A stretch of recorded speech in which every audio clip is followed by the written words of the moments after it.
সংবিধানের সম্মানিত সভাপতি, বিএনপি কেন্দ্রীয় নির্বাহী কমিটির শ্রমিক বিষয়ক সম্পাদক, আজকে সিনিয়র সহসভাপতি, সিনিয়র সহসভাপতি, আমাদের চেয়ারম্যান, আমাদের সহসভাপতি মোতালেব চৌধুরী, দক্ষিণ জেলা শ্রমিক দলের সাধারণ সম্পাদক মজিদ তরুণ, আমাদের শ্রমিক দল বিবেক নম্বর সড়কে আমরা দরখাস্ত ইতিমধ্যে দিয়ে দিয়েছি।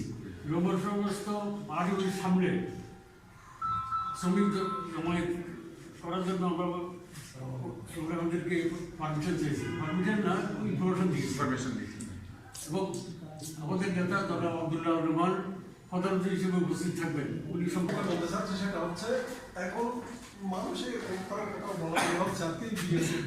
দুর্দিন, কিন্তু আমরা বিএনপির দুর্দিন চলছে এটা আমরা প্রমাণ করবো না, এটাকে আমরা বরং বিএনপি ভাটা পড়ে নেই, আমরা আগের থেকে অনেক বেশি জীবিত। এই কারণে গতবারের সমাবেশ থেকে চেষ্টা করবো আমরা আরো বড় করার জন্য, যে কোনো কিছু যাতে মানুষের মধ্যে মেসেজটা না যায় যে বিএনপির ভাটা শুরু হয়েছে। আমাদের দেশে কথা আছে কি, যে মানুষ যখন টাকা পয়সা হারা গেলে তখন আগে আবু বিড়ি খাইলে তখন আরবিট ওয়েব খাচ্ছে, মানুষ বুঝতে না পারে। তো সুতরাং আমরা সেইভাবেই করবো। তো এবং সহায়তা কামনা করছি এবং সার্বিকভাবে মিটিংটা শুরু থেকে শেষ পর্যন্ত আপনার এবং বিএনপির আমাদের সহযোগী যারা আছে তাদের সার্বিক একটা সহায়তা আমাদের কেন্দ্র আর কি। যার এলাকা সেখানে আমাদের প্রোডাকশন লেগু আছে বাকুড়িয়াতে তার এখন সব সে ধরনের এলাকার মতো আচ্ছা আমার মনে হয় কেউ অসুবিধা হবে না।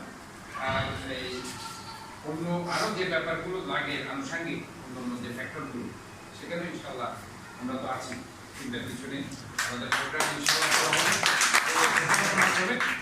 আমরা আওয়ামী লীগকে চট্টগ্রামে জবাব দেব যে ইনশাল্লাহ বিএনপি যে কোনো সময়ের জন্য প্রস্তুত আছে